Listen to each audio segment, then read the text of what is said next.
En Argentina, a 800 kilómetros de Buenos Aires, en la provincia de Córdoba, hay un pequeño cerro como tantos en el continente americano. Hace miles de años, los aborígenes del lugar lo bautizaron Uritorco, cerro que ruge. Hace apenas 2 décadas, el cerro Uritorco era un lugar ignorado, deshabitado. Hoy, se ha convertido en punto de peregrinaje de miles de personas con inquietudes espirituales. Un lugar mágico.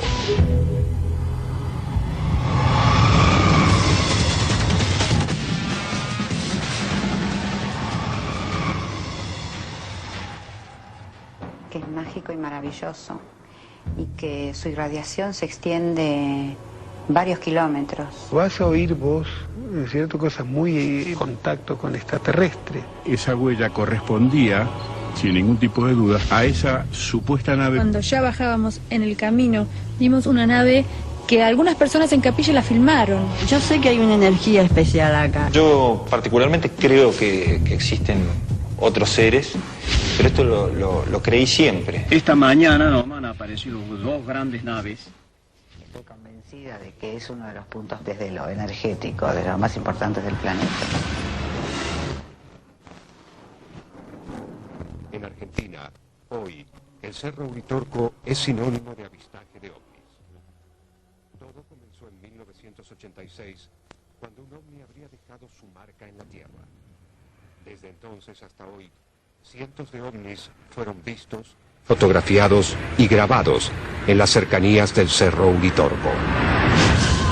El interés local e internacional por el avistaje de ovnis ha crecido tanto que en Capilla del Monte, la ciudad más próxima al cerro Uritorco, existe el primer centro de investigación ovni de la Argentina.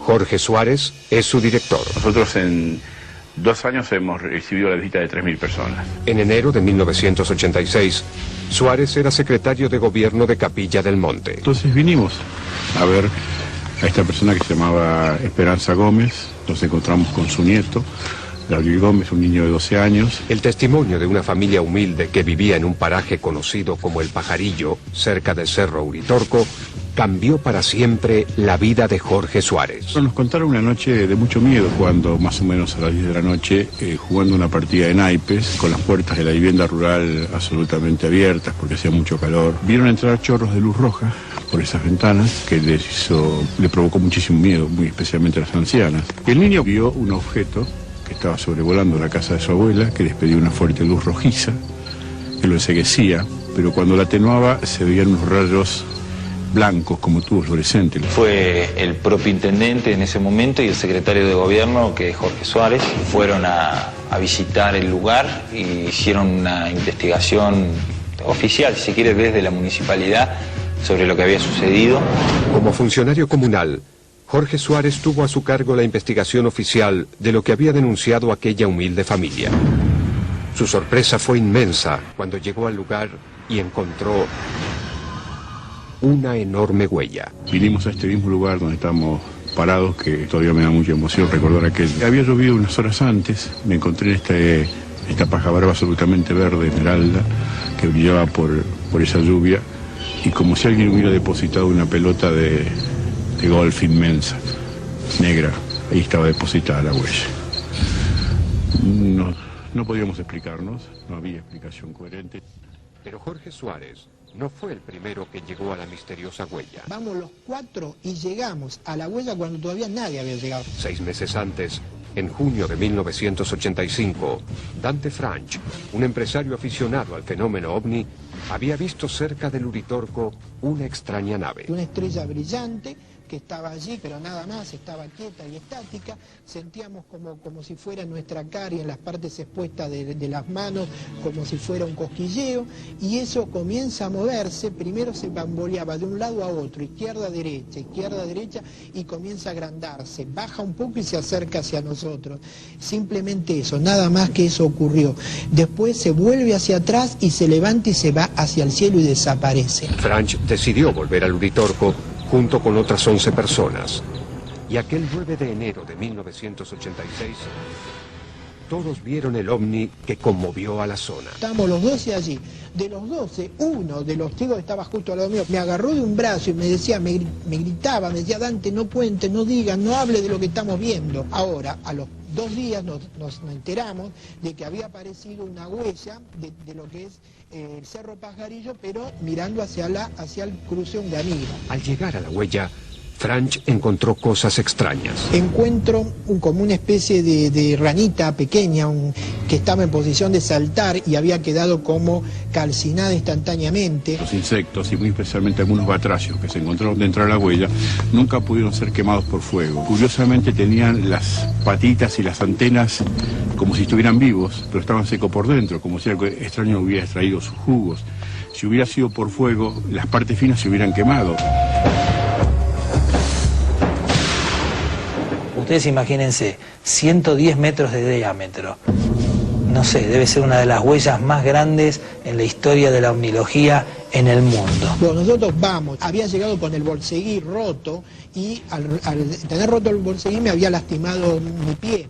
Ahí toco el polvillo que había sobre ese lugar que estaba sobre la roca, era un polvillo fino, un polvillo extrañísimo. Mi bolseguí, mi pie toca ese polvillo, yo tenía llagas, a los 10 minutos no tenía sensibilidad, cuando bajo a la noche no tenía ni siquiera la llaga, o sea, había desaparecido. Algunos irresponsables dijeron que nosotros habíamos certificado que la huella del pajarillo se debía a una nave extraterrestre, y eso de ninguna manera podía ser, porque ni el intendente ni yo teníamos ningún conocimiento sobre esta realidad. Poco después, Suárez dejó la función pública, se interesó por el fenómeno ovni y él mismo dice haber visto naves extrañas. Pero asegura que en aquel momento solo dio testimonio de lo que se veía en la huella del pajarillo. Digamos, esa huella, el Cerro Pajarillo, fue como una especie de boom, como una especie de crack en el cual hay un antes y un después. Ahora, lo que no creo que esto sea algo prefabricado, en el sentido de que quien lo haya hecho lo hizo por buscar turismo, si es que alguien lo hizo. La repercusión en la prensa del hallazgo de la huella del pajarillo fue tal que muchos dudaron y dudan aún hoy de su autenticidad. El sacerdote Monseñor Donato es uno de ellos. Las personas adultas de esta zona, el criollo nuestro, nunca han visto nada. Ellos, y antes, a mí me cuentan un día, cuando recién había llegado yo acá, que fulano y fulano de tal han ido al Cerro Pajarillo, han hecho una quemazón redonda, diciendo, porque el turismo estaba muy en decadencia, y dijeron que habían visto un plato volador. Hay personas que dicen que la quemamos como un recurso de promoción turística, y en este punto digo yo que hay una segunda fase de esta huella que se produjo 1 año y medio después, en pleno agosto, donde se queman 5 kilómetros en un incendio natural. Se prende fuego no sé cuántas miles de hectáreas del área y el fuego avanza y en el lugar donde está la huella es como que la esquiva. El fuego llega a lo que era la anterior huella, la marca como en un negativo, respeta la vegetación, y eso, si el primer tema fue inexplicable, el segundo realmente era misterioso. El presunto ovni y la huella del pajarillo atrajeron las miradas de la prensa sensacionalista sobre el Cerro Uritorco. Pero cuando los medios pasaron a otro tema, muchos estudiosos del fenómeno ovni pusieron su atención sobre el Uritorco y aseguran que no se vieron defraudados. Las sorpresas que deparaba el Uritorco, el cerro que ruge, recién comenzaban. En enero de 1986, decenas de personas vieron un ovni cerca del Cerro Uritorco. Al otro día, las autoridades constataron una extraña huella. Los investigadores del fenómeno ovni pusieron sus ojos en Capilla del Monte y en el Cerro Uritorco. Y los ovnis siguieron apareciendo. El policía Walter Páez es testigo. Bueno, lo que voy a contar un poco es lo que sucedió en el mes de abril del año 95. Una noche de 1995, a la 1 de la madrugada, el policía Walter Páez recibe una denuncia. En la ruta 38, cerca del Cerro Uritorco, había ganado sobre la ruta. Era peligroso para los conductores. Al salir de Capilla del Monte, yo veo hacia lo que se denomina el Cerro Uritorco, una luz sobre la ladera norte del cerro. Esta luz Me llamó la atención porque tenía un titileo que no era normal a lo que se ve en las estrellas. La luz viajaba paralela al automóvil policial. Ya llegando a esta zona, ya noto yo que la luz ya había descendido. Estaba no sobre el cerro, sino ya casi, digamos, en la misma superficie de lo que yo podía ver en la planicie. Ya noté que eso se desplazaba hacia nosotros, porque empecé a ver que se iba iluminando todo el suelo. En un momento, bueno, esto eran cuestiones de segundos, porque era algo muy rápido. Yo le digo a mi compañero que eso se venía hacia nosotros y que no iba a impactar. Le digo que frene. Bueno, al frenar, yo me agarro de la luneta del vehículo, pensé que el impacto era ya inminente. Y después de eso, bueno, fue todo, digamos, oscuridad, silencio. Yo me enderezo y, bueno, el móvil en ese momento que veníamos con baliza, luces, estaba totalmente muerto. Teníamos linterna en ese momento en el vehículo. Las linternas tampoco funcionaban, fue lo llamativo de todo esto. Asustados, los policías olvidaron su misión y decidieron regresar a Capilla del Monte. En ese momento, cuando subimos al vehículo, vuelve a funcionar. Volvieron las balizas, volvió todo. Fue algo instantáneo de él también de decir, nos volvimos ya. Pero cuando intentan volver, los policías descubren que el automóvil no estaba en el mismo sentido en el que viajaban. Quizá el miedo nos anuló un poquito, pero el vehículo había sido girado. El policía Páez y su compañero no reportaron lo que habían visto. Tuvieron miedo de ser tomados por locos por sus superiores. Con los años, Páez comprobó que no había de qué temer, porque para los vecinos de Capilla del Monte, ver luces extrañas es algo bastante habitual. Se nos cae la carpa, salimos afuera como pudimos y vimos tanta cantidad de luces que se venían y se iban, azules y blancas. Empezamos a discutir. ¿Qué es eso? Que es la ruta, que no es la ruta, que sí es la ruta. Entonces, en un momento dado digo, la ruta no puede ser nunca porque no hay coches que se van. Son todos que vienen. Los invito, si quieren, tienen tiempo, una noche, pero tiene que estar limpio. Lo que es esto, no te imaginas el movimiento arriba en el cielo.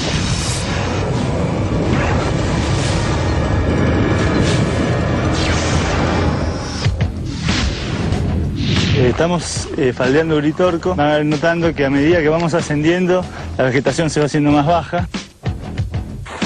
En poquitos días han llegado a subir cerca de 3.000 personas. Estamos tratando de hacer noche en el cerro. Nos vamos a quedar haciendo noche en el cerro Uritorco. Ya estamos muy próximos a la cima, tenemos unos 10 minutos más de caminata. Estamos ya promediando los 1.900 metros. Los relatos sobre ovnis y la ilusión de ver, filmar o fotografiar alguno atraen cada vez más turistas al Cerro Uritorco. Claramente es una cosa que tiene mucho misterio y bueno, te dan ganas de saber realmente qué hay y qué es, ¿no? Vine con la idea de una cámara de fotos, a ver si podía sacarle una foto a un ovni o a un marciano. Bueno, cosas que no logré. Mucha gente busca el fenómeno y se pierde disfrutar de la naturaleza y de otro tipo de energías que pueden ser tan estimulantes como el fenómeno. Además de los investigadores y curiosos de los ovnis, mucha gente con inquietudes espirituales ha decidido quedarse a vivir en la zona de Capilla del Monte, cerca del Uritorco. A muchos de ellos no les interesan los ovnis y consideran a las extrañas luces que muchos dicen que ven casi como parte del paisaje. Yo la verdad te he dicho, yo nunca vi un ovni, pero sí he visto luces. La verdad que luces he visto muchas luces. ¿De dónde vienen, de dónde previenen? No lo sé. Vimos lo que puede llegar a ver cualquier persona que venga acá con el corazón abierto. Para los que vienen y se quedan, el Uritorco es, ante todo, fuente de energía. Es el lugar elegido. Con mucha fuerza lo digo. Vine de vacaciones y en esas vacaciones decidí que quería venir a vivir en un lugar así como este. Yo tengo oportunidad de irme a trabajar a Estados Unidos, siempre me están llamando y de todos lados, pero me dicen, puedes ganar más dinero, puedes esto, que qué sé yo, que... Pero no, a mí me parece que no, si yo me muevo de acá, no sé, me siento diferente. Acá me siento bien.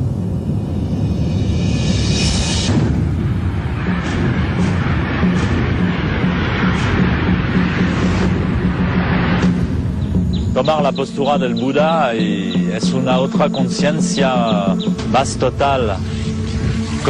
No hay separación entre el cuerpo y pensamiento y la respiración, todo es uno. Esta escena no transcurre en el Tíbet. Estamos en un templo de budismo zen, cerca del Uritorco. Sí, creo que es un buen lugar. No sé, se contan muchas cosas. Este monje zen nació en Francia, pero prefirió quedarse aquí. También cree que hay una energía especial en el Uritorco. Si Capilla no tuviera el Uritorco, no podríamos hablar de todo lo que estamos hablando. Estoy convencida de que es uno de los puntos más importantes desde lo energético, de los más importantes del planeta. Beba Scali es especialista en cosmetología y máster de Reiki. Divide su actividad entre Buenos Aires y el Uritorco. Está convencida que la energía del cerro es curativa y mejora su trabajo. Como esta casa está arriba de una loma y estamos justo enfrente del cerro, en algún momento cuando vinieron decían que tenía una energía muy similar al cerro.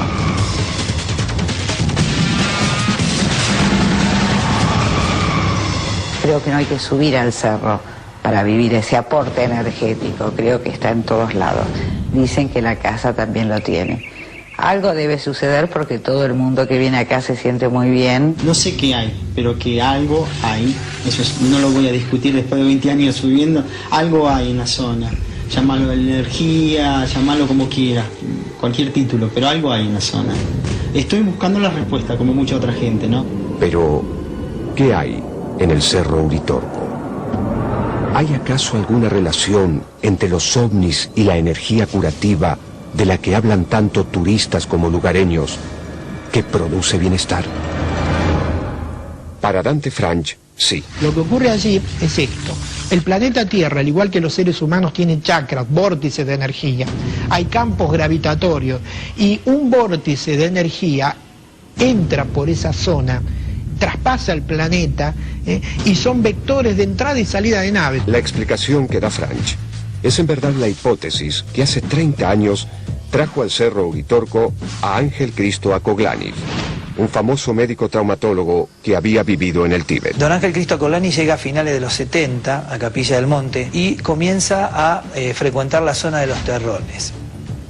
Allí en la zona de los Terrones, don Ángel Cristo Acoglani comienza a tomar contacto con lo que conocemos aquí como la ciudad intraterrena de Erx, ¿no? Que quiere decir encuentros de remanentes siderales cósmicos. Erx,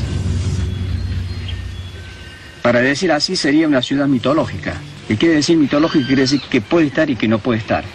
Pero las personas, aquellas que están dentro de un conocimiento esotérico, parasensible, posiblemente sabemos que sí está. Para el que no está acostumbrado a andar en la sierra, presenta una serie de ilusiones ópticas que uno se puede hacer unas películas bastante grandes, ¿no? Tito Bertolatti conoce bien el Cerro Uritorco. De allí saca sus rocas para hacer trabajos artesanales. Bertolatti dice que las luces que se ven de noche en el Uritorco y que demostrarían la existencia de la ciudad intraterrena de Erx son un efecto óptico de la atmósfera. La capa de atmósfera sobre la Tierra hace como si fuese una lupa. Y no es lo mismo ver cuando recién aparece como cuando recién aparece el sol, o cuando vemos la luna aparecer en el mar. La vemos muy grande, pero después cuando está arriba ya no la vemos tan grande. Sin embargo, muchos creen que el Uritorco es la puerta de entrada a Erx. Es una ciudad intraterrena, en otra dimensión. La Tierra es como una cebolla, tiene zonas de vida. Erx está en un aro de la cebolla, nosotros estamos en otro aro de la cebolla, ¿sí? Entonces, Erx, si vos excavas, no la vas a encontrar. Es en otra zona de existencia, que no es física como esta. Sin embargo, es intraterrena. Sí, la ciudad de Erx, generalmente, en las 3 veces que yo la vi, la última vez fue la más importante, ¿viste? Fue la vez más iluminada que la vi. Y empecé a ver todas las luces, yo dije, esto, me acerqué a Acoglani y le dije, esto yo lo vi hace 15 años atrás. Me acuerdo que se me miró, se rió y siguió. Siguió porque, viste, era como que yo seguía con mi historia. Armando Bobina fue discípulo de Ángel Acoglani y asegura que vio la entrada a Erx. En 1989, otro de sus discípulos asesinó a Acoglani en su consultorio en Buenos Aires. ¿Fue por sus investigaciones sobre Erx?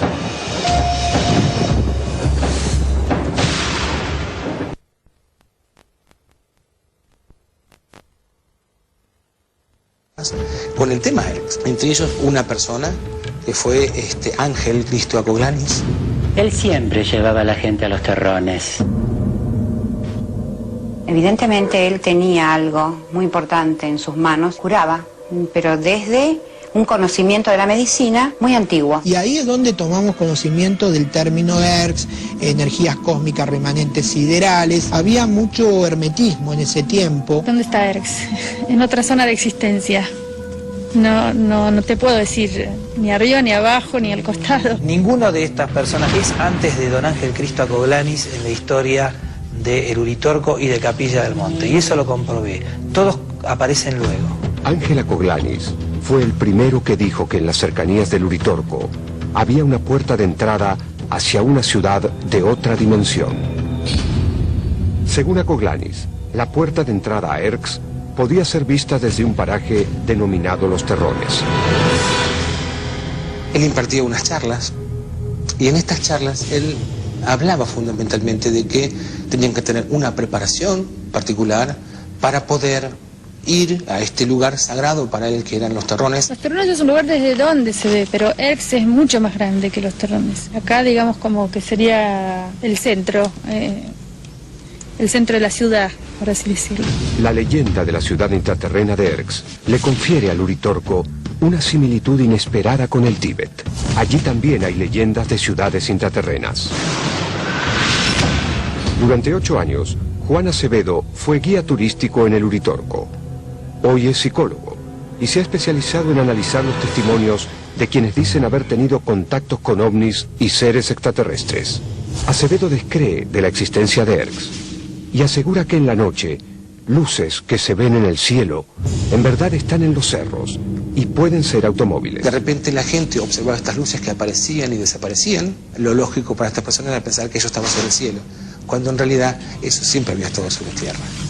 Y lo que sucedía con estas personas era que tenían un gran deseo, enorme deseo, ¿sí?, de vivir una experiencia diferente. De golpe vienen aparentemente dos estrellas mucho más grandes, una en color azul y otra en color rosa, ¿viste? Venían a gran velocidad y que se juntaban, no, digamos, a la altura del cielo, mucho más bajo. Sea como sea, las excursiones de Acoglanis al Uritorco cada vez tenían más adeptos. Éramos un grupo como de 25 personas, iba la señora cantando unos mantras. A través de la invocación, con mantras en un idioma que se llama irdín, que es un compuesto de quechua, de sánscrito y de alguna otra lengua que todavía no se ha podido realmente establecer con claridad, y que sería el idioma que se maneja en esta ciudad intraterrena, o un lenguaje cósmico, dicen. Aparecen naves, aparecen luces. La historia más llamativa de todos los relatos que me hicieron respecto de las experiencias de don Ángel Cristo Acoglanis provino de un profesor de matemática y con muchos conocimientos de astronomía, que se llamó Monir Adur. Él cuenta que una noche sorpresivamente fue invitado a formar parte de un grupo que salía desde aquí mismo, ¿no?, a visitar Los Terrones. Pues bien, como ya Monir Adur había escuchado estas historias y estaba muy dispuesto a descubrir cuál podía ser el engaño, la mistificación que había en todo esto, en determinado momento, y yo no puedo dudar de que el profesor Monir Adur no supiera ubicar en el cielo a Sirio, ¿no? Digamos, al llamado o al pedido de que se apagara Sirio por don Ángel Cristo Acoglanis, Sirio se apagó. Hasta los últimos de los días del profesor Monir Adur, nunca él supo explicarse cómo pudo don Ángel Cristo Acoglanis haber realizado esto. Acoglanis solía dar sus charlas en el Hotel Roma de Capilla del Monte. Entre sus discípulos figuraba un brasileño hoy famoso en los ambientes esotéricos, Trigueirinho. En una de esas charlas que manteníamos, Acoglanis le mostró y le dio todo un material para que él desarrollara una nueva tarea. Sí, como que les daba el lugar que él dejaba.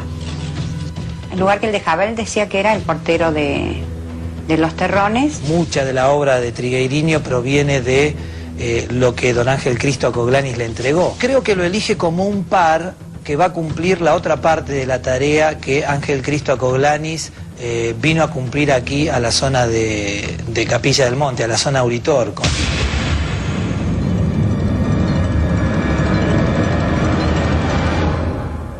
Acoglanis no dejó nada escrito.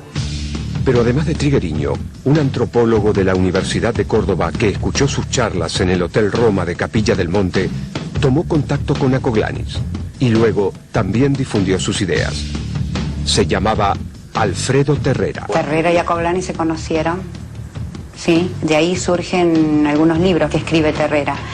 Pero vos fíjate que él fue 40 años profesor de antropología acá en la Universidad de Córdoba y que hizo montones de descubrimientos. Un profesor universitario de aquí de Córdoba, un hombre con grandes relaciones en el mundo de la geopolítica. Bastante polémico por su fuerza, ¿no? Un hombre que tiene simpatías muy fuertes por la ultraderecha. Creo que Terrera es el elemento que destruye ese mito que no hay pruebas científicas de esto, porque él era un científico, sin ningún tipo de duda. En un momento determinado, ¿sí?, estas dos figuras tan particulares, que la figura de Ángel Acoglanis y la figura de Terrera, confluyen, ¿sí?, en el mismo lugar, en una ceremonia, donde el profesor Terrera, ¿sí?, lleva un objeto que él solía blandir, ¿sí?, realmente como algo muy particular, a lo que él denominaba como el bastón de mando. Terrera le aportó a las teorías de Acoglanis referencias históricas. Según Terrera, los comechingones, los aborígenes que habitaban la región, hablaban hace 500 años de las luces que se veían alrededor del Uritorco. ¿En qué momento, sí, Acoglanis se asocia de alguna forma, sí, con Terrera en la cuestión de Erx? Fue primero Acoglanis que salió con Erx, lo toma Terrera y sobre esto escribe, porque Acoglanis nunca escribió de puño y letra nada concreto que haya sido publicado. Noche, acá en el epicentro, es este exacto lugar, el centro de mayor registro de ruido, de sonido subterráneo en el subsuelo. Eso también alimentó las teorías de la existencia de laboratorios intraterrenos en el lugar, y el profesor Terrera esbozó toda una teoría al respecto, la ciudad de Erx, los espejos y demás. Saruma es un comandante de una nave,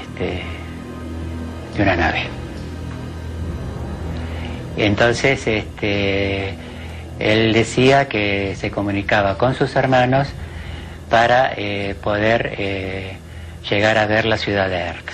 En sus visitas a los terrones, Acoglanis solía entrar en trance. Y según sus discípulos, por su boca hablaba Sarumá.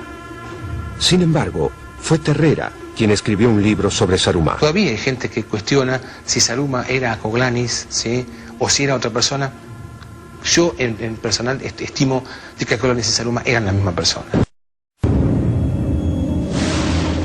Lo que sé que Acoglanis siempre nos dijo de que él iba a morir en forma violenta. Esta persona que creía fehacientemente en la existencia de este mundo espiritual, etérico tan particular, esta persona que con sus cantos, ¿sí?, invocaba las luces, no terminó como hubiéramos pensado siendo un gurú, ¿sí?, rodeado de discípulos en los terrones, sino que esta persona fue asesinada en 1989 por quien era no solamente su amigo y compañero, sino que fue inclusive el padrino de uno de sus hijos. Una mañana de 1989, Rubén Antonio, uno de los discípulos de Ángel Acoglanis, llegó a su consultorio.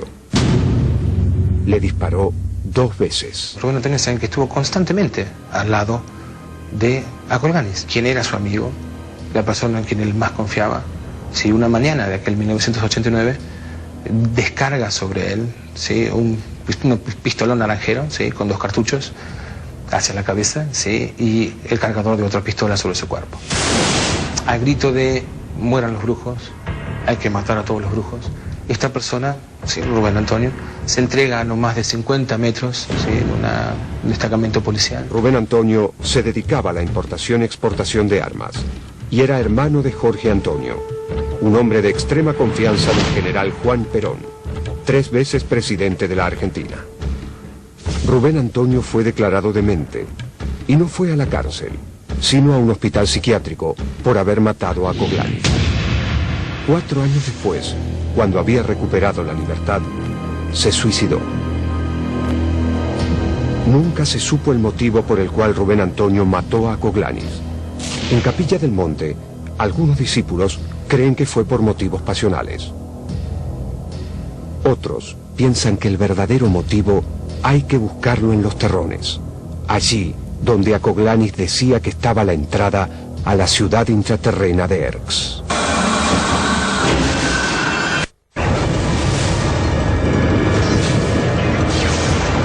Tras la caída del Tercer Reich, miles de jerarcas nazis buscaron refugio en Argentina.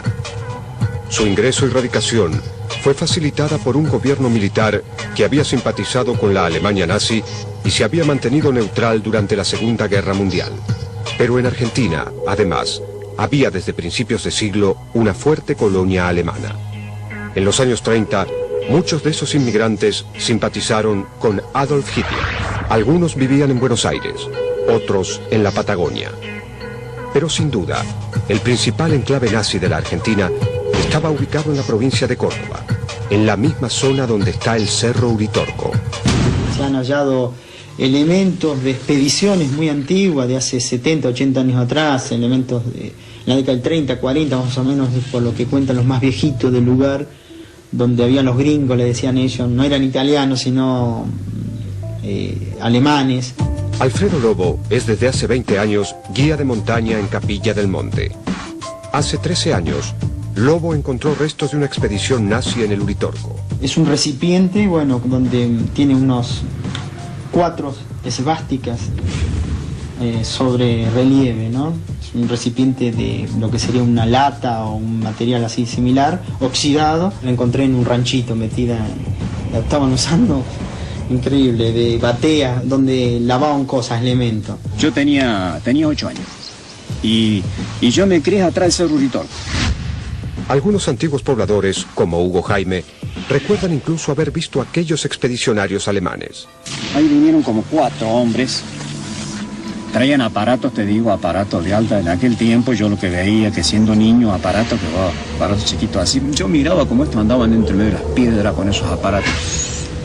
En los arroyos, metían muchos aparatos en los arroyos. Para mí buscaban un mineral especial. Pero, ¿qué buscaban los nazis en el Uritorco? A Hitler le interesaban mucho el ocultismo y las prácticas esotéricas.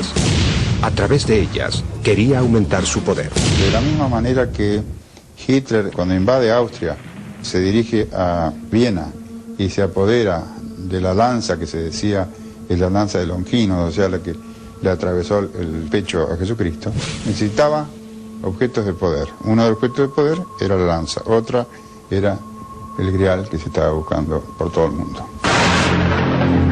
Hitler conocía la historia y las leyendas de los caballeros templarios y pensaba que quien encontrara el Santo Grial, el cáliz donde habría sido guardada la sangre de Jesucristo, tendría un poder ilimitado. Ubiquémonos en aquella época, 1100 y pico, 1200, principios de 1300. El temple era una orden muy rica. Horacio de la Torre es prior templario de Argentina. Cree que los nazis tenían pistas precisas que los llevaron a América del Sur a buscar el Santo Grial. En Europa no había plata, en Oriente valía más la plata que el oro, había muy pocas minas de plata, entonces hay una de las versiones que hay que ellos habían fortificado muy especialmente un puerto sobre el Atlántico en Francia, que es el puerto de La Rochelle. Ese era el puerto para utilizar para ir a América. Y sus idas a América lo hacían para traer de América plata.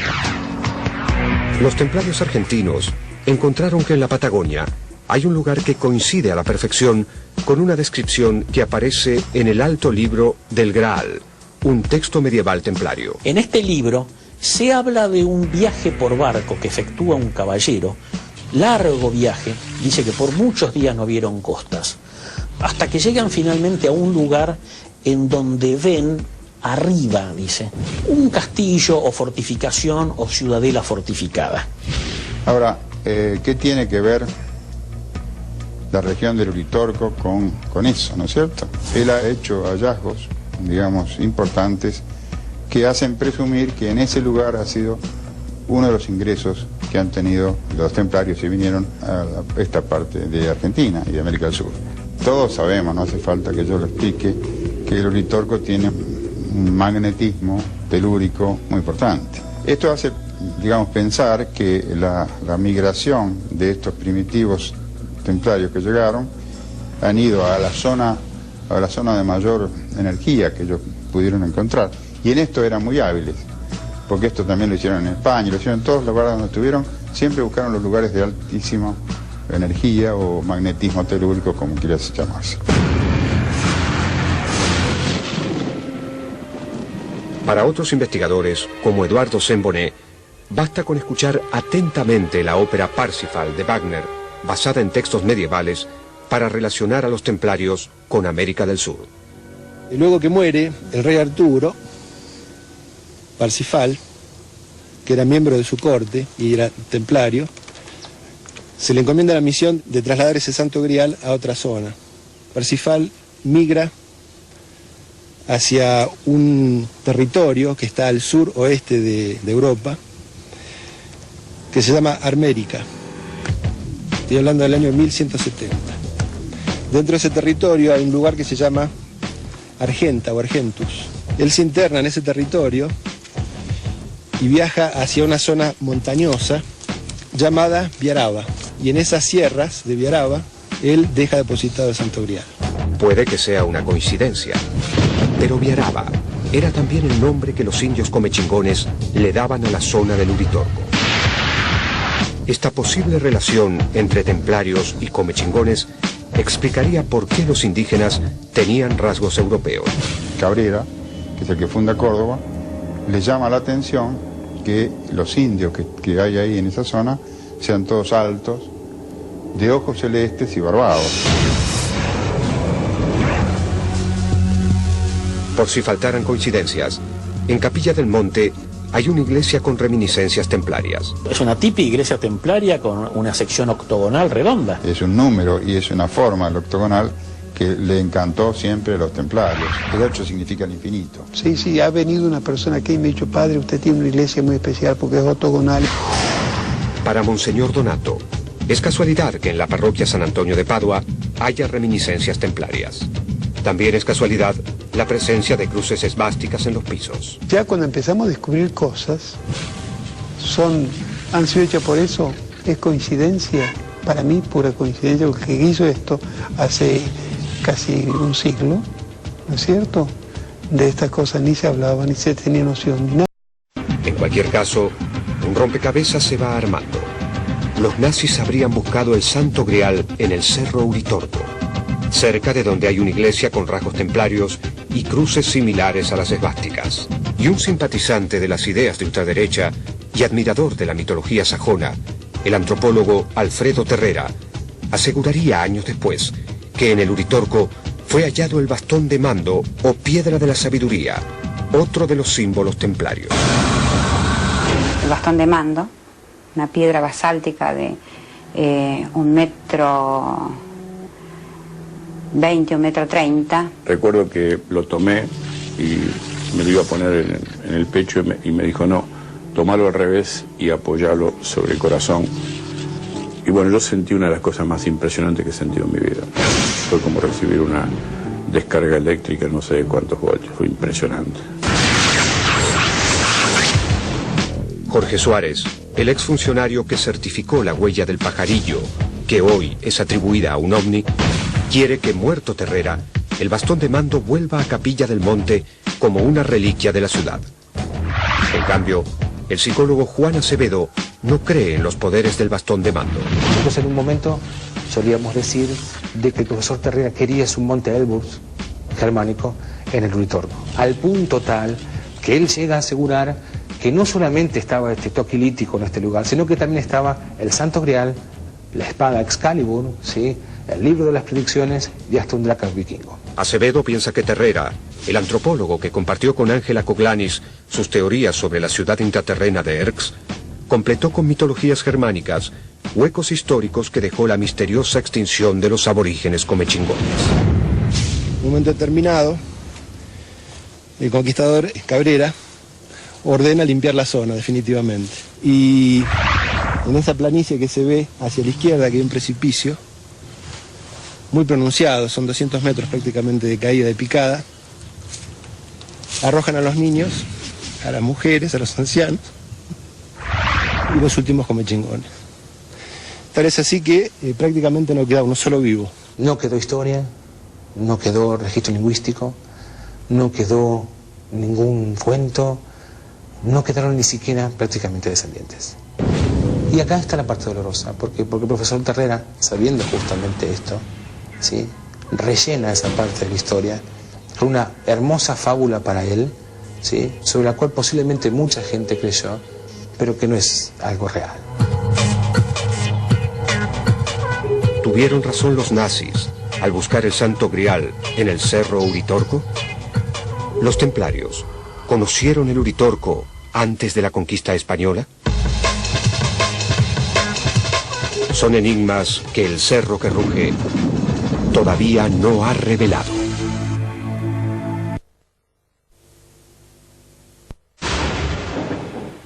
Ovnis que manchan la ladera de un monte. Indígenas que no parecen americanos. Una ciudad intraterrena. Nazis y templarios buscando el Santo Grial. Gente que al llegar no se quiere ir. Y gente que se cura de sus enfermedades. Son todos relatos que se oyen cerca del Uritorco.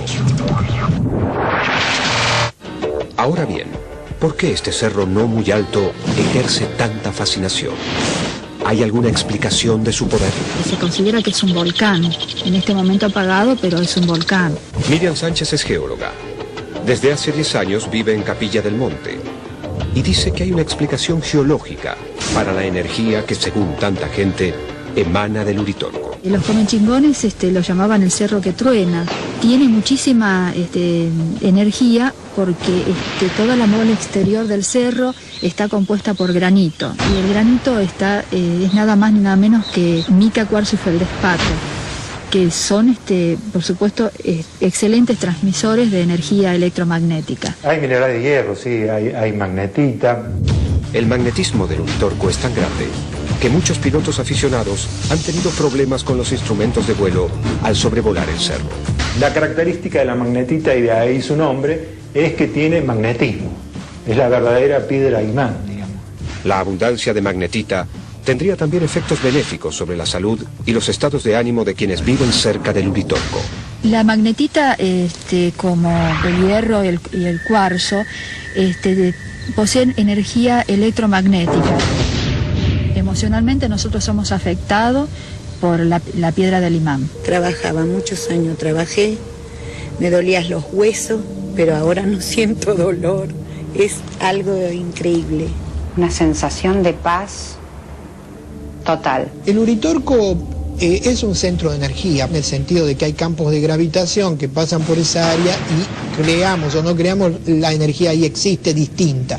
Capilla del Monte tiene, ¿sí?, una magia innegable que fundamentalmente, arrebata ciertas partes de nuestro corazón y nuestra alma. Esos elementos, el marco natural que tiene Capilla del Monte, yo creo que es justamente lo que ha permitido, ¿sí?, que este mito perdure a lo largo de los años. Juan Acevedo descree de casi todas las cosas sobrenaturales que se cuentan sobre el Uritorco, pero no duda de que la gente se siente mejor cerca del cerro y da su propia explicación. Un factor muy importante es la cantidad de granito y sobre todo con gran cantidad de cuarzo, lo cual produce que haya gran cantidad de ozono. Esta sensación de bienestar que proporciona el Uritorco, y en la que coinciden hasta los más escépticos, atrajo a mucha gente que ofrece terapias alternativas en Capilla del Monte. Y yo soy máster de Reiki. Trabajo con sanación. Lo que hago son terapias colónicas.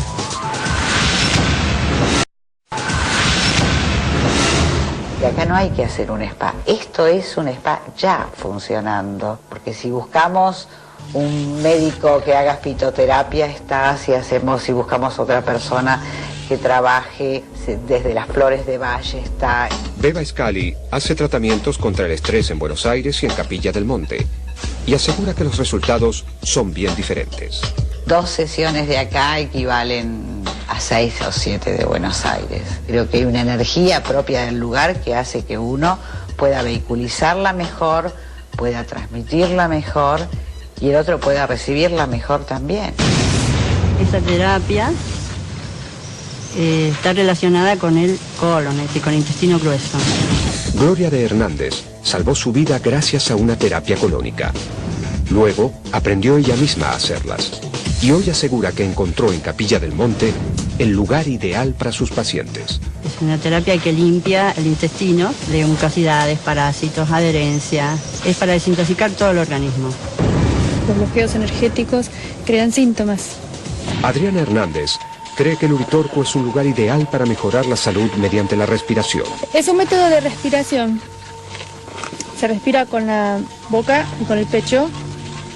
Es una respiración circular. Surgen imágenes del día al principio y después cosas más profundas. De todos modos, algunos defensores de la magia del Uritorco advierten. Si vos vas a Capilla del Monte re mal, y crees que porque vas a vivirte ahí se te solucionan todos los problemas, es un gravísimo error. Capilla del Monte es un activador, es como una pirámide, es una energía que tiende a potenciar, dinamizar factores que pueden ser positivos o negativos. De todos modos, en los últimos años, en la zona del Cerro Uritorco, se ha radicado mucha gente. Gente como Roberto Simonetti. Dije, yo compro esta casa, no la pude enseñar porque en un viaje así no trae dinero, nada de eso.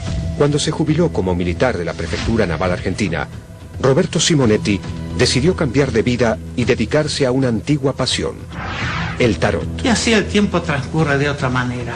Acá no se contraen úlceras ni cardiopatías.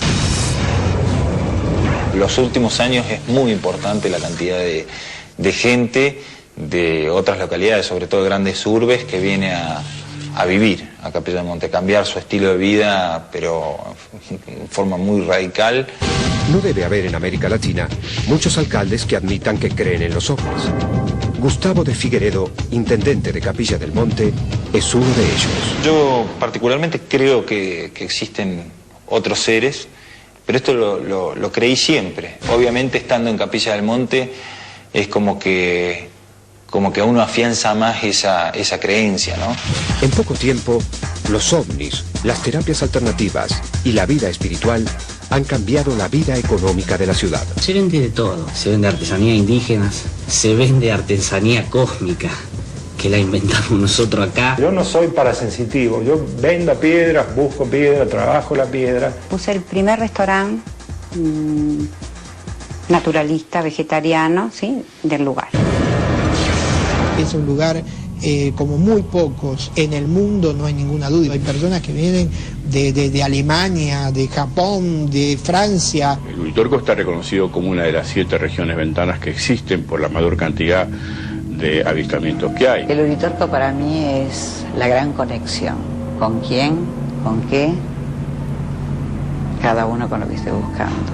Este mito se va abonando con capa sobre capa y generación tras generación. Y yo creo que llevamos ya más o menos 3 generaciones de personas, ¿sí?, que van llegando a este lugar como una meca muy particular. Hay quien se conecta con Dios, estoy segura. Hay quien se conecta con la naturaleza, indudablemente. Y hay quien se conecta con uno mismo y también se da. Hace 2 décadas, en Argentina, pocos habían oído hablar de un pequeño cerro como tantos en el continente americano. Hace miles de años, los aborígenes del lugar lo bautizaron Uritorco, cerro que ruge. Ovnis, nazis, templarios y una ciudad intraterrena se entrelazan hoy en su historia. Una historia que lo ha convertido en punto de peregrinaje de miles de personas con inquietudes espirituales. El Cerro Uritorco, un lugar mágico.